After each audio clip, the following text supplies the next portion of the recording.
wabarakatuh.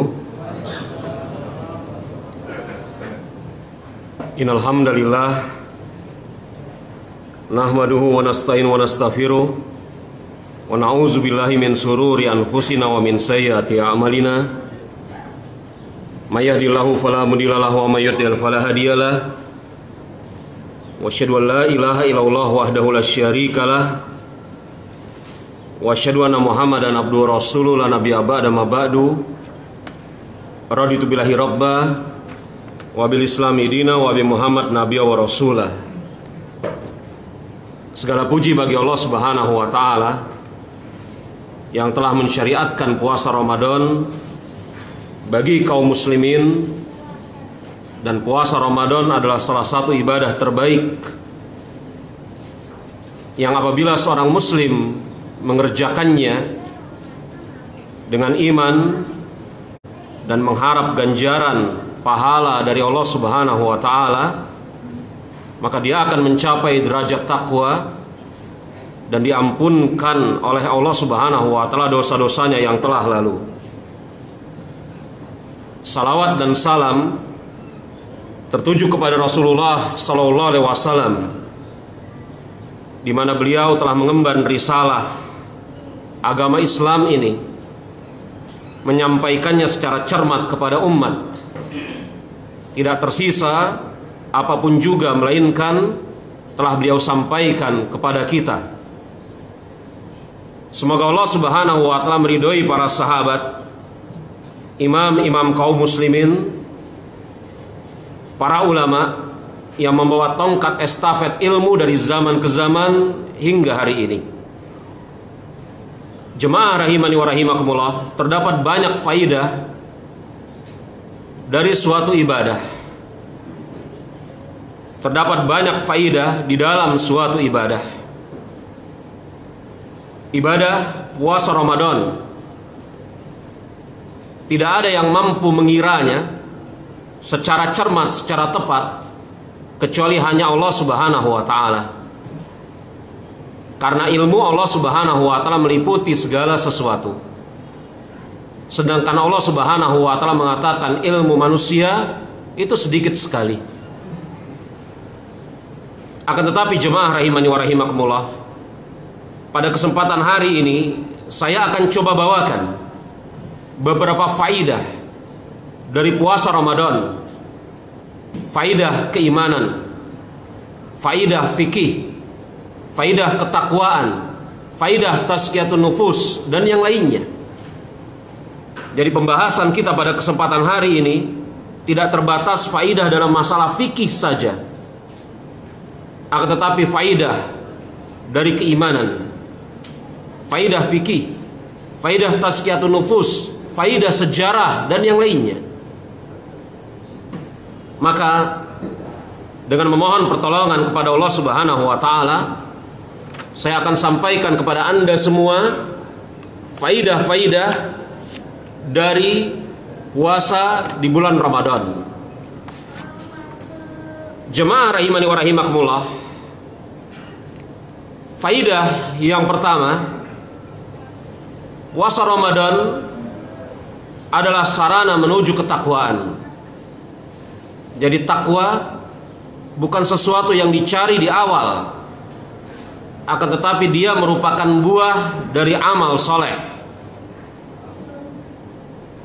Sebagaimana Allah Subhanahu wa ta'ala berfirman, ya ayyuhallazina amanu kutiba alaikumusiyam kama kutiba alal ladzina min qablikum la'allakum tattaqun. Wahai orang-orang yang beriman, diwajibkan atas kalian berpuasa sebagaimana diwajibkan atas orang-orang sebelum kalian agar kalian bertakwa. Tampak dari ayat ini bahwasanya takwa merupakan buah dari amal soleh. Amal soleh yang termaktub pada ayat tersebut adalah puasa Ramadan. Sepakat ulama bahwasanya perkataan kutiba alaikumusiyam, diwajibkan atas kalian berpuasa, adalah puasa Ramadan. Jadi takwa merupakan buah dari amal soleh, atau dengan kata lain, mustahil seseorang hamba menjadi seorang yang sampai kepada derajat takwa tanpa mengerjakan amal-amal soleh. Seorang hamba yang dia mengerjakan puasa Ramadan dengan mengerjakan sebenar-benarnya, bukan hanya sekedar menahan diri dari lapar dan haus saja, akan tetapi dia menjaga dirinya dari itu semua dan menjaga dirinya dari hal yang bisa merusak kesempurnaan puasanya, maka dia akan mencapai derajat takwa. Karena perkataan Allah Subhanahu wa taala, la'allakum tattaqun, agar kalian bertakwa, itu sebuah kepastian bagi seseorang yang mengerjakan puasa Ramadan dan memperhatikan puasanya dengan sebaik-baiknya. Para ulama salafus saleh ketika mereka mendefinisikan apa yang dimaksud takwa, mereka mengatakan antaj'al bainaka wa baina azabillahi wiqayah. Takwa antaj'al bainaka, engkau menjadikan antara dirimu, wa baina azabillah, dan antara azab Allah Subhanahu wa taala, wiqayah, penghalang. Yakni apa? Amal-amal soleh tersebut atas izin Allah Subhanahu wa taala bisa menghalangi seseorang dari azab Allah Subhanahu wa taala. Antaj'al bainaka wa baina azabillahi wiqayah, engkau menjadikan antara dirimu dengan azab Allah Subhanahu wa taala suatu penghalang. Penghalang di sana maksudnya adalah amal-amal soleh.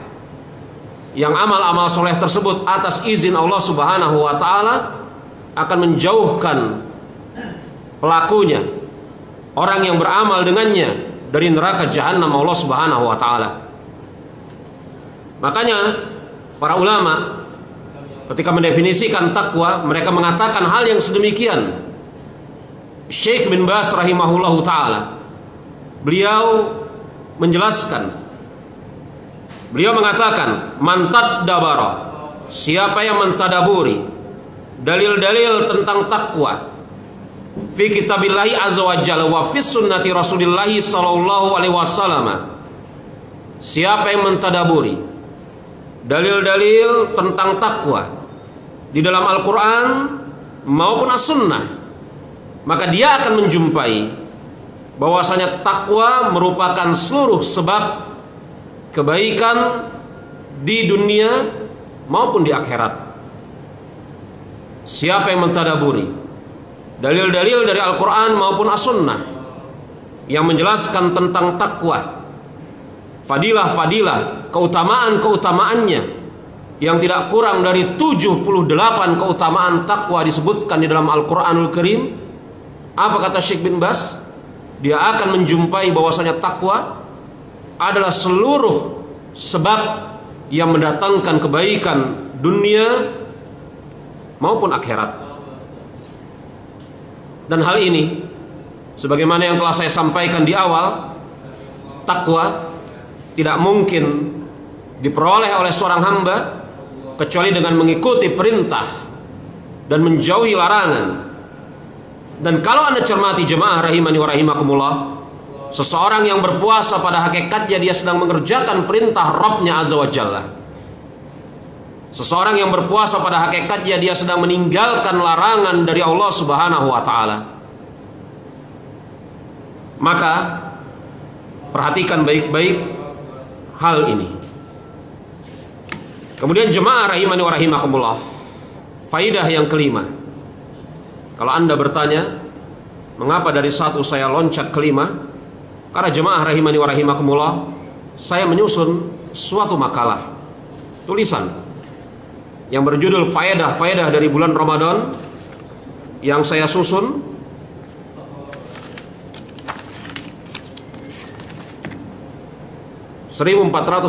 dua tahun yang lalu. Saya susun 2 tahun yang lalu. Saya kumpulkan di sana ada 70 faidah. 70 faedah-faedah dari bulan Ramadan.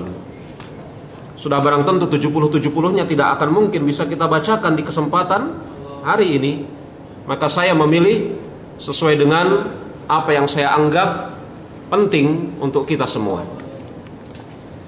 Faidah yang kelima, bulan Ramadan akan mewariskan rasa cinta seorang hamba kepada Allah Subhanahu wa taala.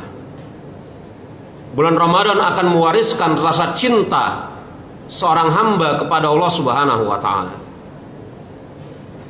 Dari mana ini bisa kita katakan? Bagaimana mungkin bulan Ramadan akan menimbulkan seharusnya?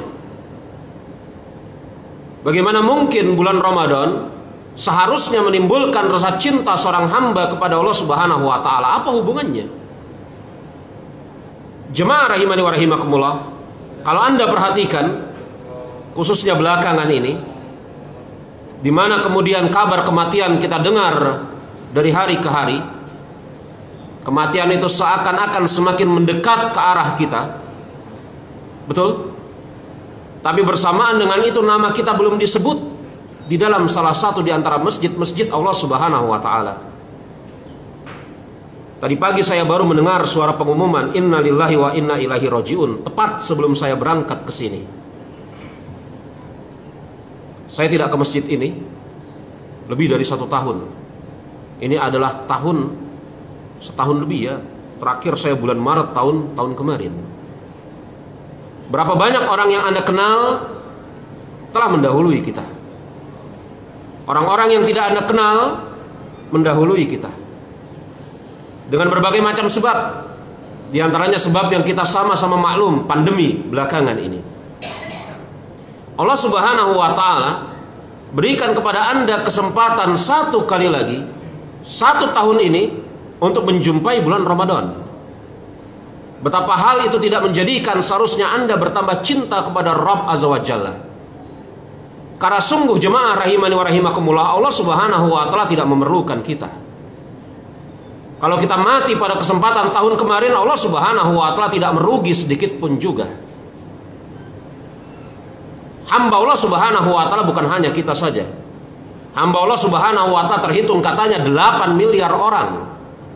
Dan Dia Azza wa Jalla sanggup untuk menciptakan yang lebih banyak daripada itu semua. Akan tetapi Allah Subhanahu wa taala melanggengkan jiwa kita sampai hari ini. Kalau kita tadaburi ini, maka bukankah ini menambah rasa cinta kita kepada Allah Subhanahu wa taala? Allah Subhanahu wa taala memberikan kepada kita kesempatan hidup sekali lagi, setahun lagi untuk menjumpai bulan Ramadan. Yang mana banyak orang tidak diberikan kesempatan seperti ini. Cinta kepada Allah Subhanahu wa taala itu salah satu di antara rukun-rukun iman. Bahkan dia pondasi tauhid. Dan tahukah Anda jemaah rahimani wa rahimakumullah, Abdurrahman bin Abi Bakrah, dia menceritakan dari ayahnya yakni Abu Bakrah radhiyallahu anhu. Datang seorang Arab Badui kepada Rasulullah sambil mengatakan, "Ya Rasulullah, ayun nasi khairan? Ayun nasi khairun?" Ya Rasulullah, manusia mana yang paling baik? Dari seluruh manusia mana yang paling baik ya Rasulullah? Apa kata Rasulullah? Beliau mengatakan, "Man tala umruhu wa hasuna a'maluh." Ya Rasulullah, manusia mana yang paling baik? Apakah Rasul menjawab manusia yang paling baik adalah yang paling banyak hartanya? Apakah Rasul menjawab manusia yang paling baik adalah yang paling tampan wajahnya? Apakah Rasul menjawab manusia yang paling baik adalah yang paling banyak mengumpulkan harta benda? Tidak.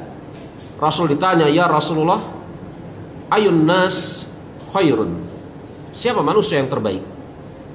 Pertanyaan yang cerdas dari seorang Arab Badui. Maka apa kata Rasul? "Man tala umruhu wa hasuna a'maluh." Manusia terbaik adalah orang yang diberikan usia yang panjang oleh Allah Subhanahu wa taala dan bagus beramal. Dia jadikan usia yang panjang itu diisi dengan amal-amal soleh.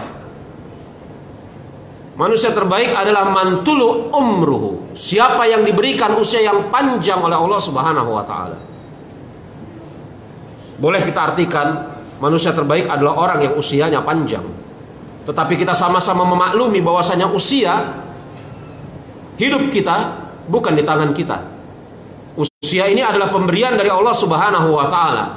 Maka sungguh sangat indah kalau kita artikan manusia yang terbaik adalah orang yang diberikan usia yang panjang oleh Allah Subhanahu wa taala. Jemaah, saya, Anda semua diberikan usia yang panjang oleh Allah Subhanahu wa taala. Minimal tahun ini kita berjumpa dengan bulan Ramadan.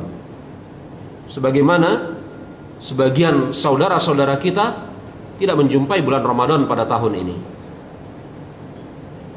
Mantuluhu umruhu, apakah cukup panjang umur? Tidak. Akan tetapi kata Rasul, wahasuna a'malu, dia mengisi umur yang panjang tersebut dengan amal-amal yang baik. Orang Arab Baduy ini kembali bertanya kepada Rasulullah, ya Rasulullah, siapa manusia yang paling buruk? Siapa manusia yang paling buruk? Maka apa kata Rasulullah sallallahu alaihi wasallam? Mantulu umruhu wasa'a a'maluh. Manusia terburuk adalah manusia yang diberikan umur yang panjang oleh Allah Subhanahu wa taala, tetapi dia isi dengan amal-amal keburukan. Hadis sahih riwayat Imam At-Tirmizi. Lihat jemaah rahimani wa rahimakumullah, bulan Ramadan seharusnya mewariskan rasa cinta kita kepada Allah Subhanahu wa taala. Allah Subhanahu wa taala berikan kepada kita usia setahun lagi untuk menjumpai bulan Ramadan pada tahun ini. Maka jangan sia-siakan. Ya. Maka apabila seorang hamba dia betul-betul mencintai Allah Subhanahu wa taala, itulah sifat seorang mukmin. Apa kata Allah Subhanahu wa taala? Allazina amanu asyaddu hubbalillah. Adapun orang-orang yang beriman amat sangat cintanya kepada Allah Subhanahu wa taala. Itu sifat orang mukmin. Amat sangat cintanya kepada Allah Subhanahu wa taala. Apabila seseorang yang dia telah betul-betul mencintai Allah Subhanahu wa taala, maka dia akan tenang di dalam ketaatan. Walillahi masalul a'la. Adapun bagi Allah perumpamaan yang lebih tinggi. Bagaimana Anda merasa tenang terhadap orang yang Anda cintai? Ketika Anda mencintai seorang gadis, seorang perempuan, seorang laki-laki, bukankah Anda tenang berada di sampingnya? Maka kata Imam Ibnu Qayyim al-Jauziyah rahimahullahu taala dalam Raudatul Muhibbin, orang yang cinta kepada Allah Subhanahu wa taala dengan cinta yang sebenar-benarnya cinta, maka dia akan tenang di dalam ketaatan, taqarrub kepada Rabbnya Azza wa Jalla. Orang yang betul-betul cinta kepada Allah Subhanahu wa taala, dia akan betul-betul tenang di dalam ketaatan. Dia bersyukur kepada Allah Subhanahu wa taala. Dia memikirkan bagaimana caranya untuk membalas cinta Allah Subhanahu wa taala, dan cinta Allah Subhanahu wa taala dibalas tidak lain dan tidak bukan dengan amal-amal soleh. Jemaah rahimani wa rahimakumullah. Adapun faidah yang berikutnya, faidah yang keenam, Allah Subhanahu wa taala berfirman, kutiba alaikumusiyam kama kutiba alal ladzina min qablikum. Diwajibkan atas kalian berpuasa sebagaimana diwajibkan atas orang-orang sebelum kalian berpuasa. Ini menunjukkan kepada kita, dengan mengetahui bahwasanya Allah Subhanahu wa taala telah mewajibkan puasa atas umat-umat sebelum kita, maka hal ini menjadi dalil yang sangat besar, sangat tegas akan mulianya ibadah puasa. Bayangkan, ya, sedikit sekali ibadah yang Allah Subhanahu wa taala syariatkan untuk kaum muslimin dan juga untuk seluruh manusia. Sedikit sekali. Nah, sedikit sekali. Di antara yang sedikit itu puasa. Sedikit sekali ibadah yang Allah Subhanahu wa taala syariatkan kepada kaum muslimin dan kepada seluruh umat manusia. Yakni dengan kata lain, sedikit sekali ibadah yang Allah Subhanahu wa taala syariatkan kepada seluruh manusia. Dan yang sedikit itu diantaranya adalah puasa. Puasanya boleh berbeda-beda, wujudnya, bentuknya, waktunya. Akan tetapi di sana ada satu kesamaan, menahan diri dari apa yang Allah Subhanahu wa taala larang. Sama. Likulli ja'alnakum syir'atan wa minhaja. Dan pada setiap manusia, kata Allah Subhanahu wa taala, kami telah tetapkan syariat dan jalan hidup. Jadi syariat untuk masing-masing manusia itu berbeda. Masing-masing umat itu berbeda. Akan tetapi pokok asalnya sama. Jemaah rahimani wa rahimakumullah, kalau kita cermati ini, kita akan menjumpai bahwasanya ibadah puasa, khususnya yang telah disyariatkan oleh Allah kepada kita kaum muslimin, puasa Ramadan adalah ibadah yang sangat agung. Karena tidaklah mungkin Allah Subhanahu wa taala mensyariatkan suatu ibadah dan bersamaan dengan itu Allah Subhanahu wa taala mewajibkan atas seluruh umat manusia, melainkan pada syariat tersebut terdapat kebaikan yang amat banyak. Jemaah rahimani wa rahimakumullah. Kemudian faidah yang berikutnya, yang ketujuh, bulan Ramadan ini membentuk kaum muslimin untuk dermawan, untuk pandai bersedekah. Bulan Ramadan ini membentuk kaum muslimin untuk menjadi sosok yang dermawan, untuk menjadi sosok yang pandai bersedekah. Coba Anda cermati, kaum muslimin seluruhnya mampu untuk dermawan, untuk bersedekah dengan hartanya bagi orang-orang yang memiliki harta, dengan cara memberi makan bagi orang yang berpuasa, berinfak ataupun yang sejenisnya. Dermawan di dalam masalah waktu, yakni adalah maknanya seorang muslimin menyediakan waktunya untuk melayani kaum muslimin yang lain. Dia tidak punya harta, tapi yang dia punya adalah waktu, yang dia punya adalah tenaga. Dia wakafkan, dia dermakan waktunya dan tenaganya untuk memenuhi hajat keperluan kaum muslimin. Enggak semua di antara kita semuanya memiliki harta, betul? Ada yang memiliki harta yang berlimpah, ada yang tidak. Tetapi apakah dengan sebab itu bagi yang tidak terputus kesempatan untuk beramal? Sekali-kali tidak. Kalau surga hanya milik orang-orang berpunya, maka Qarun adalah orang yang pertama kali masuk ke dalam surga, dan Bilal tertahan dari surga. Bulan Ramadan ini membentuk kita menjadi orang yang dermawan. Bagi Anda yang memiliki harta, dermawan di dalam masalah harta, memberi makan orang yang berbuka, bersedekah, berinfak, memperhatikan keperluan kaum muslimin. Bagi Anda yang tidak memiliki harta berlimpah, tetapi memiliki waktu, tenaga, pikiran, dermakan waktu, tenaga, pikiran tersebut, berkhidmat kepada kaum muslimin. Begitulah Nabi alaihi salatu wasallam mencontohkan kita di bulan Ramadan ini. Beliau menjadi sosok yang dermawan. Di luar bulan Ramadan, beliau adalah sosok yang dermawan. Di dalam bulan Ramadan, beliau bertambah dermawan. Sampai-sampai kata Aisyah radhiyallahu anha ketika mensifati Rasul, suaminya Muhammad alaihi salatu wasallam, bil khairi minal rihil mursalah. Dermawannya Rasul itu seperti angin yang berhembus. Yang kata Al-Hafidz Ibnu Hajar Al-Asqalani, ini maknanya adalah harta beliau itu seakan-akan lewat saja di hadapannya. Tidak beliau cegah dengan sebab apapun. Siapa di antara kita yang mampu mencegah angin? Harta beliau saking dermawannya lewat di depan beliau begitu saja. Beliau tahu itu hartanya, kepemilikannya, tapi saking dermawannya beliau, seakan-akan itu angin yang lewat di hadapannya. Kalau kita tidak mampu menjadi sosok seperti Rasulullah, minimal kemudian berusaha mengikuti beliau. Kata Aisyah, beliau yakni Rasulullah itu seakan-akan menjadi sosok yang sangat dermawan, dan kedermawannya seperti angin yang berhembus. Jemaah rahimani wa rahimakumullah. Faidah yang ke-8, bulan Ramadan ini, khususnya puasa Ramadan, itu mendidik kita kaum muslimin untuk senantiasa memperhatikan dan memperbaiki niat. Bagaimana tidak?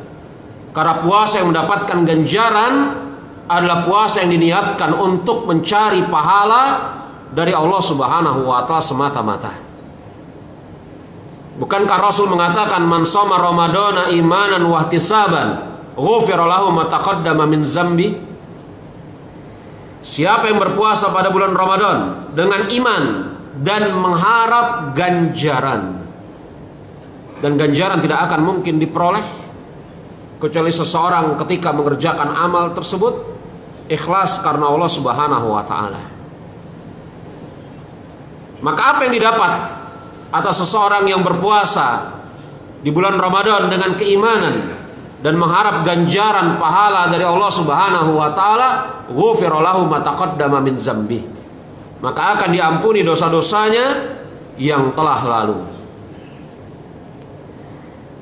Jemaah rahimani wa rahimakumullah, perhatikan baik-baik nasihat Amirul Mukminin Umar bin Khattab radhiyallahu anhu. Apa kata Umar bin Khattab radhiyallahu anhu? Beliau mengatakan amalan yang paling utama adalah melaksanakan kewajiban dari Allah Subhanahu wa taala. Amalan yang paling utama adalah melaksanakan kewajiban dari Allah Subhanahu wa taala dan menjauhi apa yang Allah Subhanahu wa taala larang dan meluruskan niat untuk mendapatkan pahala dari sisinya. Ini ucapan Umar bin Khattab radhiyallahu anhu sebagaimana dicatat dengan baik oleh Imam Abu Nuaim dalam Hilyatul Auliya. Apa amalan yang terbaik kata Umar bin Khattab? Amalan yang terbaik adalah engkau melaksanakan kewajiban dari Allah Subhanahu wa taala. Ini dia puasa Ramadan, kewajiban dari Allah. Dan engkau meninggalkan apa yang Allah Subhanahu wa taala larang. Seseorang yang mengerjakan puasa Ramadan, dia akan meninggalkan apa yang Allah Subhanahu wa taala larang seharusnya. Amal yang terbaik adalah mengerjakan apa yang Allah Subhanahu wa taala perintahkan, meninggalkan apa yang Allah larang, dan senantiasa meluruskan niat untuk mencari pahala dari sisinya. Bukankah ucapan Umar senantiasa berusaha meluruskan niat untuk mencari pahala dari sisinya selaras dengan ucapan Rasulullah, man shoma ramadhana imanan wahtisaban. Dengan adanya bulan Ramadan ini, kita dididik untuk senantiasa berusaha meluruskan niat, menjaga niat puasa semenjak sahur sampai berbuka. Bahkan sebagian ulama Zahiriyah berpendapat kalau Anda berniat untuk membatalkan puasa walaupun belum sempat makan dan minum, telah batal puasa Anda. Bayangkan, kalau Anda berniat untuk membatalkan puasa walaupun Anda belum sempat makan dan minum, maka telah batal puasa Anda. Anda berdosa dan wajib mengqadha. Ini ulama yang mengikuti mazhab Zahiriyah. Karena ulama yang mengikuti mazhab Zahiriyah dan mayoritas ulama berpendapat bahwasanya niat harus ada sebelum amal. Dan niat harus ada bersama amal. Dan niat tidak boleh diputus ketika sedang mengerjakan amal. Inilah yang dikatakan oleh Al-Imam Al-Iz bin Abdissalam. Niat harus ada sebelum amal. Niat harus ada ketika seseorang sedang beramal. Dan niat tidak boleh diputus ketika sedang beramal. Ketika seseorang beramal, dia memutus niat beramalnya, maka batal amalnya. Ini perkataan Al-Imam Al-Iz ibn Abdissalam. Maka jemaah rahimani wa rahimakumullah, bukankah kita diperintahkan berdasarkan bulan Ramadan ini untuk senantiasa menjaga niat kita? Niat puasa kita karena Allah Subhanahu wa taala, bukan untuk selain Allah Subhanahu wa taala. Bahkan na'udzubillah min zalik, apabila na'udzubillah min zalik, na'udzubillah summa na'udzubillah, Seseorang yang kemudian dia berpuasa, dia niatkan untuk sesuatu selain Allah Subhanahu wa taala, apa kata Allah? Lain asyrakta la yahbatana a'maluk wa la takunanna minal khasirin. Hei Muhammad, ini Allah Subhanahu wa taala mengancam nabinya. Hei Muhammad, andai kata engkau mempersekutukan aku di dalam beramal dengan sesuatu selainku, la yahbatana a'maluk, maka niscaya akan aku batalkan amalmu. La takunanna minal khasirin, dan niscaya engkau akan menjadi orang yang sangat merugi. Rasul kita kalau berani-beraninya mempersekutukan Allah Subhanahu wa taala, diancam oleh Allah Subhanahu wa taala. Lalu bagaimana lagi dengan kita? Kalau orang yang paling dia cintai, khalilnya, diancam, apalagi dengan kita. Jemaah rahimani wa rahimakumullah, faidah yang ke-9. Bulan Ramadan seharusnya menjadikan seorang muslim kembali akrab dengan kitab Allah Subhanahu wa taala, Al-Qur'anul Karim. Hal ini terjadi dengan beberapa sebab, sudah barang tentu hal ini terjadi dengan banyak sebab. Di antaranya adalah Al-Qur'an turun di bulan Ramadan. Syahrul Ramadan allazi unzila fihil Qur'an. Bulan Ramadan, bulan yang mana Allah Subhanahu wa taala turunkan di dalamnya Al-Qur'anul Karim, yang menurut kebanyakan ahli tarikh, ahli sejarah, surat Iqra bismi rabbikal ladzi khalaq itu turun kepada Rasulullah pada tanggal 17 Ramadan. Kebanyakan ahli tarikh sejarah ingat ya, tanggal 17 Ramadan, pada saat itu Rasul belum hijrah ke Mekah. Betul? Hijrah ke Madinah. Belum hijrah ke Madinah. Dan kita sama-sama mengetahui puasa Ramadan baru diwajibkan oleh Allah pada tahun berapa? Tahun kedua Hijriyah. Menakjubkan. Puasa Ramadan Allah Subhanahu wa taala wajibkan pada tahun kedua Hijriyah. Tepatnya pada bulan Sya'ban. Dan pada tahun itu juga, pada bulan Ramadan tanggal 17-nya, terjadi peperangan yang amat besar, perang Badar.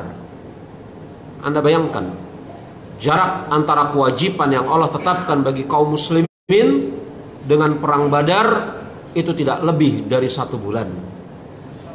Dan para sahabat tidak ada yang mengeluh sedikit pun juga. Mereka tidak minta kepada Allah Subhanahu wa taala, ya Allah tunda aja kewajiban puasa Ramadan ini, kita kan lagi mau berperang. Tapi mereka tabah menjalankan perintah Allah Subhanahu wa taala, kuat di medan jihad. Maka Allah Subhanahu wa taala menangkan mereka. Jaraknya nggak lebih dari 1 bulan. Kewajiban itu pada bulan Sya'ban tahun kedua, tahun itu juga pada bulan Ramadan terjadi perang Badar. Jaraknya tidak lebih dari 1 bulan. Kita mungkin boleh iri kepada para sahabat. Sahabat orang-orang yang kemudian dijamin surga oleh Allah Subhanahu wa taala. Allah ridho kepada mereka dan mereka ridho kepada Allah. Mungkin diantara kita sempat berpikir, kenapa kita tidak jadi sahabat? Jangan-jangan kalau kita ada pada zaman tersebut, kita akan minta kepada Allah, ya Allah tunda saja kewajiban puasa Ramadan. Mungkin. Atau kemudian kalau kita ada pada zaman itu, kita akan mengatakan, oh saya nggak ikut perang lah, saya kan lagi puasa.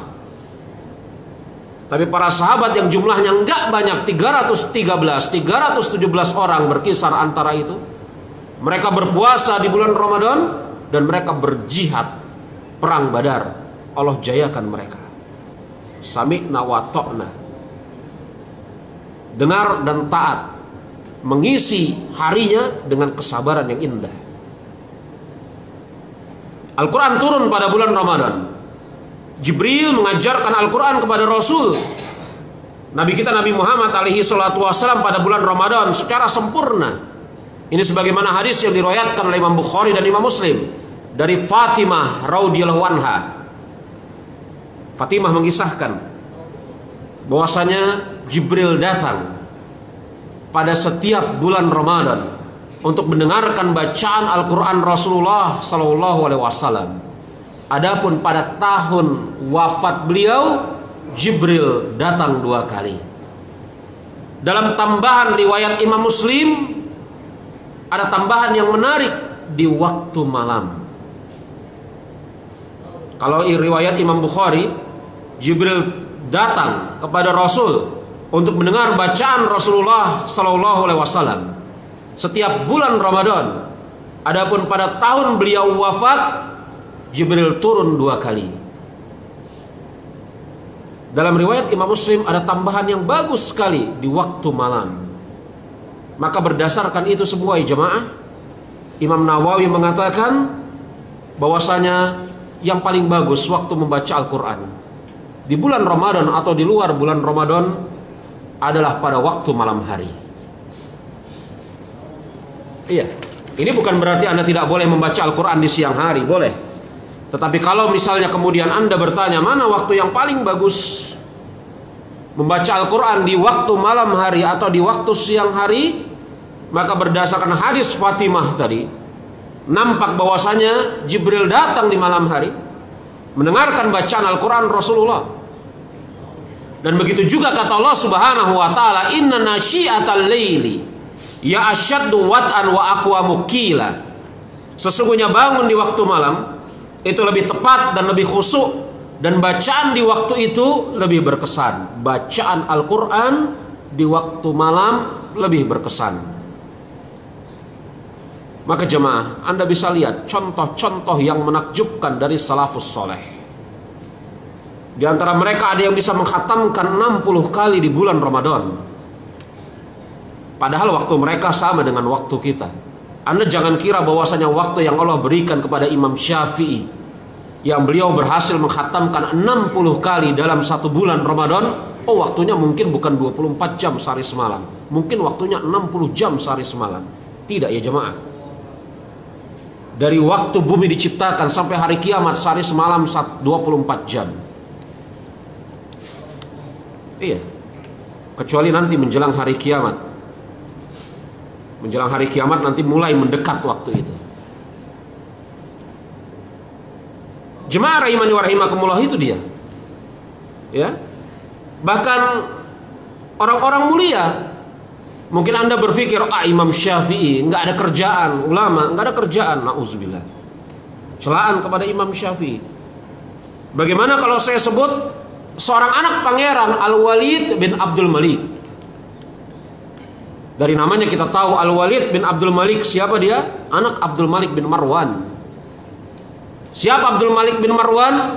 Anaknya Marwan bin Hakam, khalifah, pemimpin Bani Umayyah. Maklum ya, Al-Walid bin Abdul Malik seorang pangeran yang mengurus urusan kaum muslimin. Ya, pangeran zaman dahulu itu sibuk mengurusi urusan kaum muslimin, entah jadi gubernur atau wazir ataupun yang selainnya. Al-Walid bin Abdul Malik menghatamkan Al-Quranul Karim setiap 3 malam. Adapun pada bulan Ramadan beliau menghatamkan sebanyak 17 kali. Jemaah rahimani wa rahimakumullah, ada kisah yang indah sekali.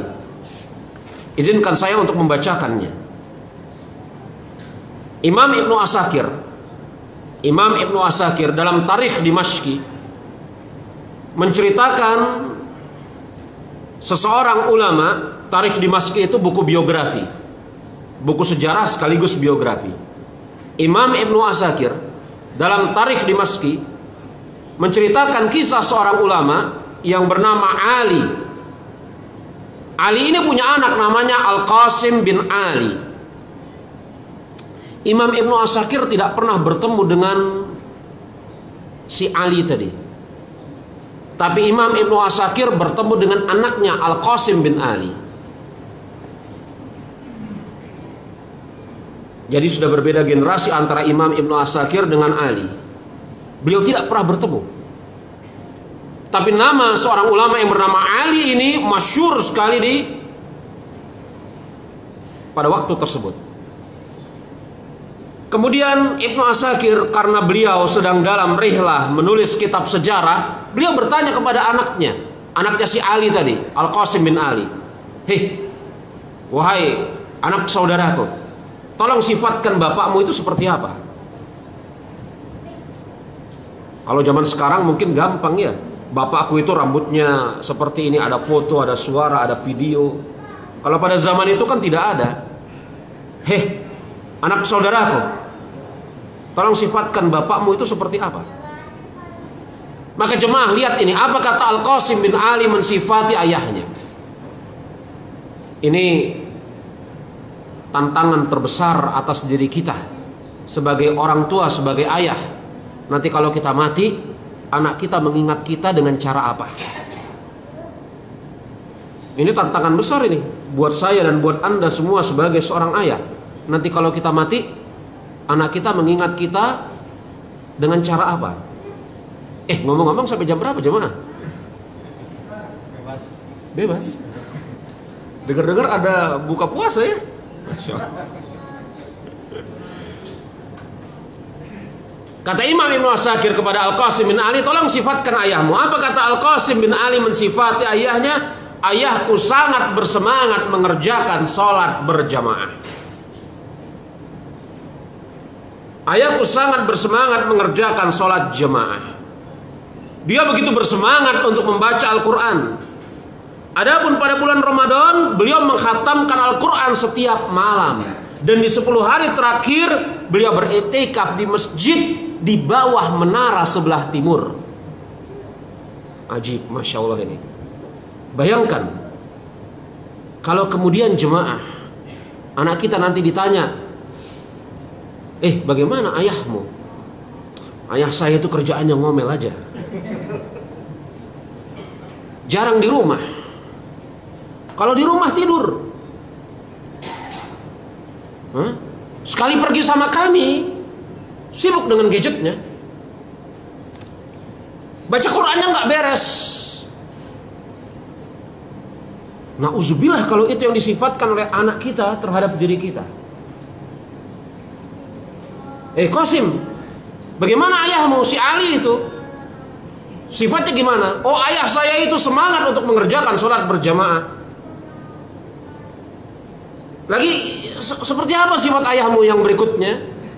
Dia rajin membaca Al-Quranul Karim. Memang dia tidak hafal, tapi ayahku tuh rajin membaca Al-Quranul Karim. Dicatat dengan baik oleh Imam Ibnu Asakir. Persaksian mana yang lebih jujur daripada persaksian seorang anak? Sejarah mana yang lebih otentik daripada sejarah orang yang menyaksikannya secara langsung? Dicatat dengan baik oleh Imam Ibnu Asakir. Lalu bagaimana ayahmu itu? Sifat ayahmu itu bagaimana? Adapun di bulan Ramadan, beliau mengkhatamkan setiap malam. Lalu bagaimana? Kalau 10 hari terakhir dia i'tikaf tuh di masjid tersebut. Tempat dia i'tikaf sampai ingat. Tempat dia i'tikaf adalah di bawah situ, yang di atasnya adalah menara sebelah timur masjid. Dicatat oleh Imam Ibnu Asakir dalam kitab tarikh beliau, Tarikh Dimashqi. Lihat, luar biasa. Salaf kita begitu semangat jadi dalam bulan Ramadan untuk membaca Al-Quranul Karim. Kalau kemudian datang sebuah pertanyaan, bukankah tidak boleh membaca Al-Quran, mengkhatamkannya kurang dari 3 malam? Sebagaimana sabda Rasulullah SAW, maka begitulah, memang betul sabda Rasul seperti itu. Tetapi para ulama, semisal Al-Hafidh Ibn Rajab Al-Hambali, dalam kitab beliau Lataiful Ma'arif mengatakan, sesungguhnya larangan membaca Al-Quran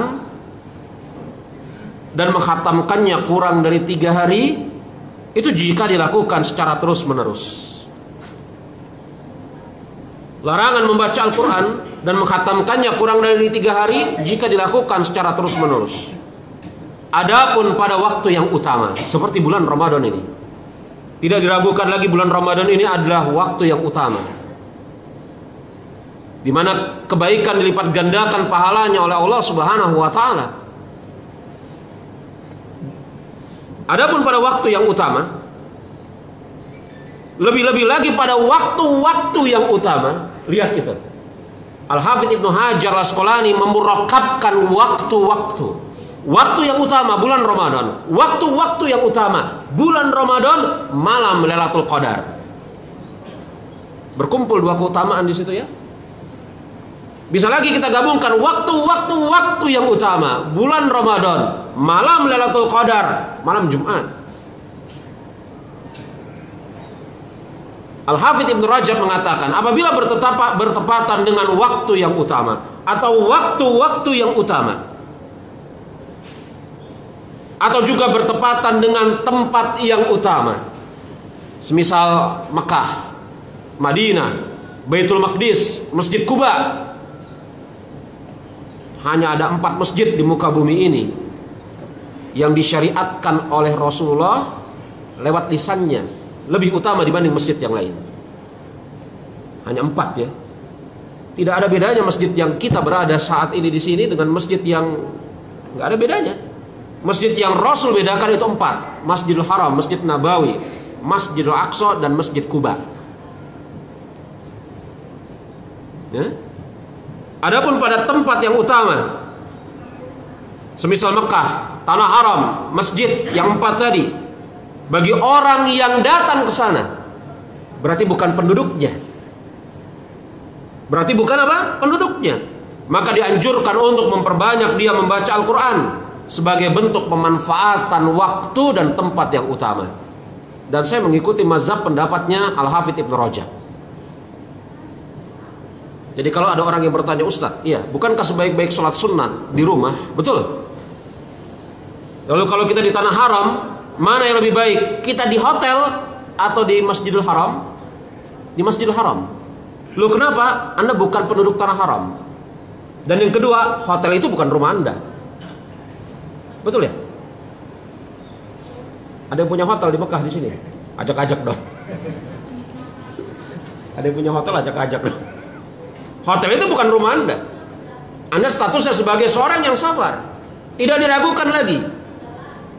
Ini fatwa para ulama. Kalau Anda bukan penduduk Mekah, maka yang lebih utama adalah sholat sunnah di Masjidil Haram. Karena Anda safar ke sana, bukan penduduk sana, dan memanfaatkan safar ibadah dan tempat yang utama. Lihat jemaah rahimani wa rahimakumullah. Harusnya kita lebih akrab dengan Al-Quranul Karim pada bulan Ramadan ini. Membacanya, berusaha mentadaburinya. Memang ada khilaf di antara para ulama Ahlussunnah wal Jamaah. Mana yang lebih utama di bulan Ramadan ini? Memperbanyak membaca Al-Quran dengan catatan kurang di dalam mentadaburinya, atau sedikit dengan tadabbur. Dan hampir di antara kita tidak ada yang sanggup banyak sambil tadabbur. Hah? Hampir di antara kita nggak ada yang sanggup banyak sambil tadabbur.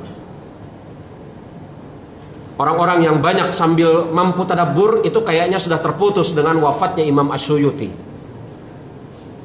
Generasi Asyuyuti, generasi terakhir. Lalu kalau datang pilihan banyak tanpa tadabbur atau sedikit dengan tadabbur, mana yang dipilih? Itulah apa yang saya kuatkan. Kalau di khusus bulan Ramadan, maka memperbanyak membaca Al-Quran. Kalau di luar bulan Ramadan, kita punya hizib harian untuk membaca Al-Quran sambil mentadaburinya. Karena Ibnu Abbas radhiyallahu anhu mengatakan, Al-Quran Allah Subhanahu wa ta'ala turunkan untuk ditadaburi, dan tidak bermanfaat seseorang yang membaca Al-Quran dengan kelengahan. Ini ucapan Abdullah bin Abbas radhiyallahu anhuma. Taib jemaah, sudah 13.04. Nanti saya di-print ini sama antum ini ya. Sampai berapa tadi? Bukan, faedah ke berapa? Hah? 9 ya? 9, 70, masih 61. Baik, saya rasa kita cukupkan sampai di sini. Mudah-mudahan pada waktu yang lain, kesempatan yang berikutnya kita bisa lanjutkan. Mungkin ada yang mau antum tanyakan, tafadhol. Mana tuh? Oh iya. Waalaikumsalam warahmatullahi wabarakatuh. Gimana? Enggak, nanti itu tunggu apa mic ya.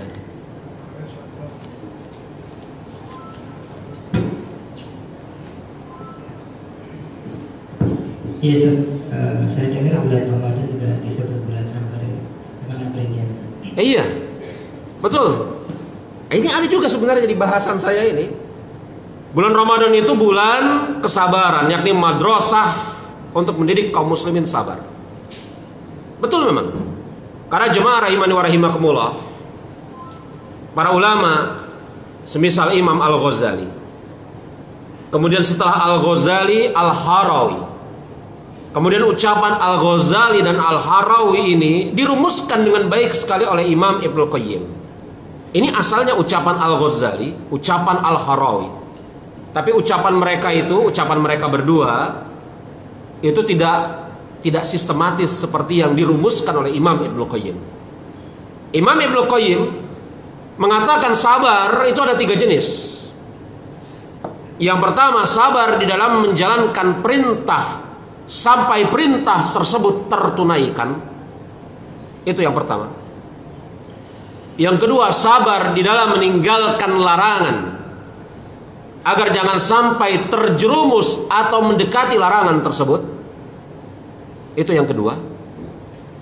Dan yang ketiga, sabar di dalam menghadapi takdir, qada dan qadar Allah Subhanahu wa taala. Itu yang ketiga.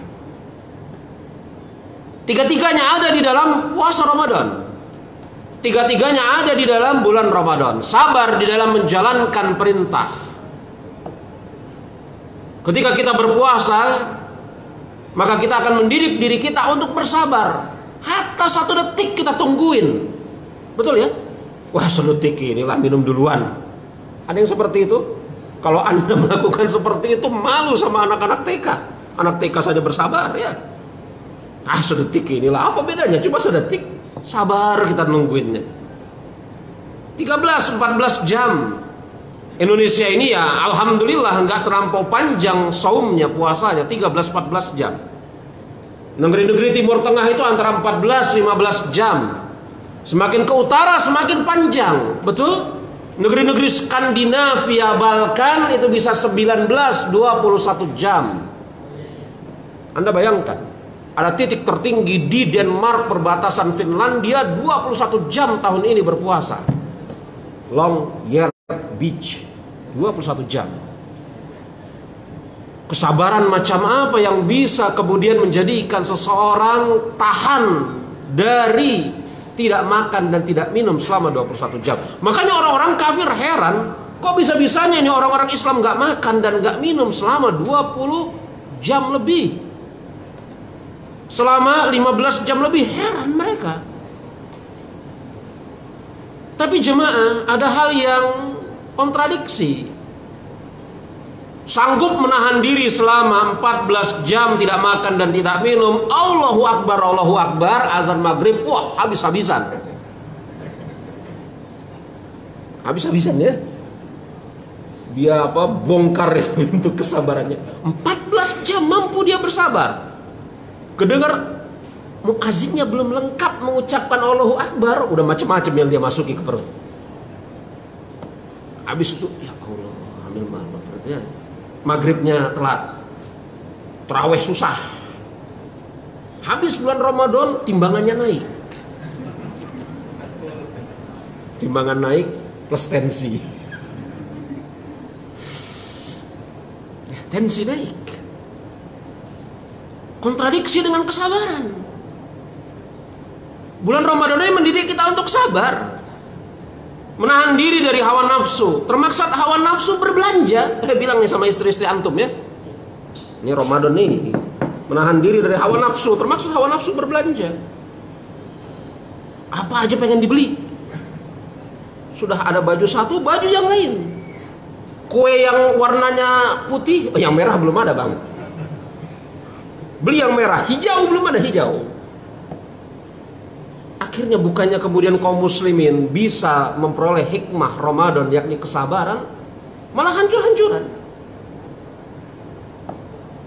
Kesabaran yang kedua, kesabaran di dalam meninggalkan apa yang Allah Subhanahu wa ta'ala larang, agar tidak terjatuh atau minimal jangan sampai mendekati.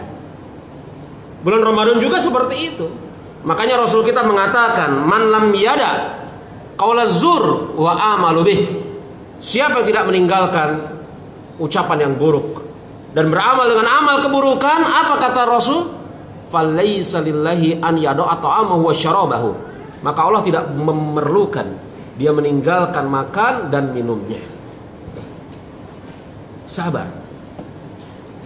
Di bulan Ramadan juga ada kesabaran bentuk ketiga, kesabaran di dalam menjumpai qada dan qadar Allah. Entah kenapa belakangan ini, sepekan ini, kok kayaknya panas sekali ya.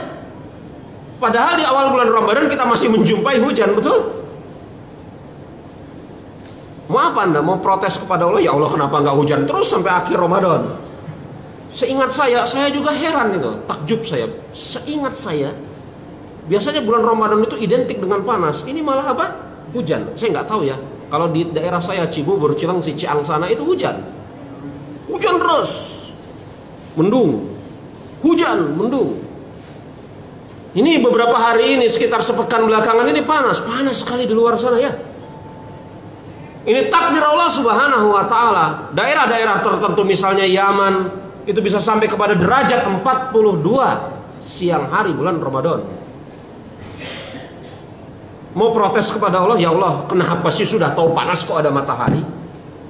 Ini omongan sufi yang namanya Abu Nawas. Dia protes kepada Allah. Ini, ya Allah, kelihatannya lucu ya. Padahal keblinger ini. Ya Allah, sudah tahu panas kok ada matahari. Dulu saya baca begitu ketawa juga. Sekarang dasar ya. Ya panas itu kan dari matahari bang. Sabar kita.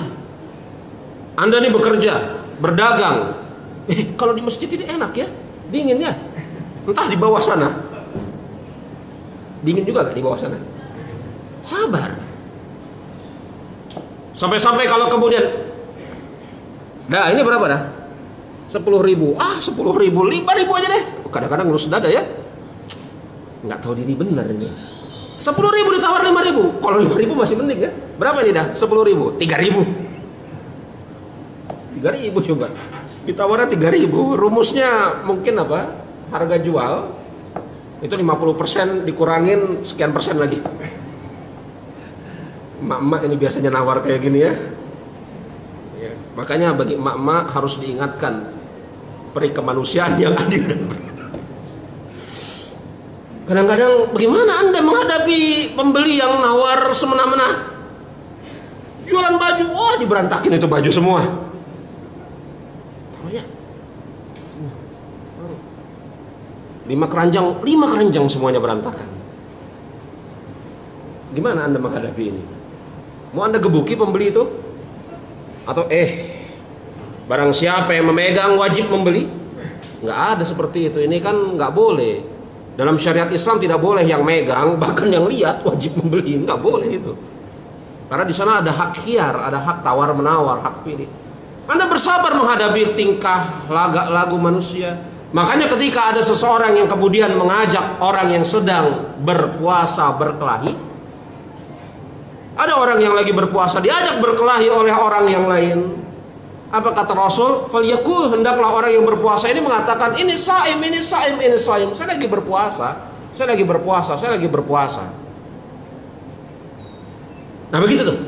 Kalau Anda menghadapi pembeli yang modelnya kayak gitu, yang ngeberantakin 5 keranjang baju, kan panas banget ya. Panasnya itu sampai ujung-ujung kepala ya. Katakan, saya lagi puasa nih, saya lagi puasa nih, saya lagi puasa. Yang kata Imam An-Nawawi, kenapa Rasul mengatakan saya lagi puasa, saya lagi puasa, saya lagi puasa? Agar kemudian ada jeda antara keinginan marahnya dengan marahnya itu sendiri. Bayangin ya, apalagi kalau Anda ucapkan 100 kali. Mau marah, saya lagi puasa nih, saya lagi puasa, ucapin 100 kali, hilang deh marahnya insya Allah. Allahu a'lam bishawab. Iya. Ada lagi? Jangan khawatir, maghrib masih lama. Maghrib masih lama ya. Ada lagi yang hendak ditanyakan jemaah? Kalau tidak ada, kita cukupkan ya jemaah rahimani wa rahimakumullah. Kita berusaha untuk taat, patuh terhadap keputusan pemerintah. Alhamdulillah pemerintah kita sudah mulai memberikan izin bagi rumah ibadah mengerjakan ibadah iktikaf di tahun ini. Maka izin yang diberikan oleh pemerintah kita harus kemudian kita manfaatkan dan kemudian kita patuhi. Regulasi itu harus kita patuhi ya jemaah ya. Baik, kita cukupkan sampai di sini. Insyaallah taala, mudah-mudahan Allah Subhanahu wa taala berikan kepada kita kesehatan, afiat, dan memberikan kepada kita ilmu yang bermanfaat, amal soleh, dan menjadikan apa yang kita jalani di dalam bulan Ramadan ini mendapatkan ganjaran yang sempurna di sisi Allah Subhanahu wa taala. Subhanakallahumma wa bihamdika asyhadu an la ilaha illa anta astaghfiruka wa atubu ilaik.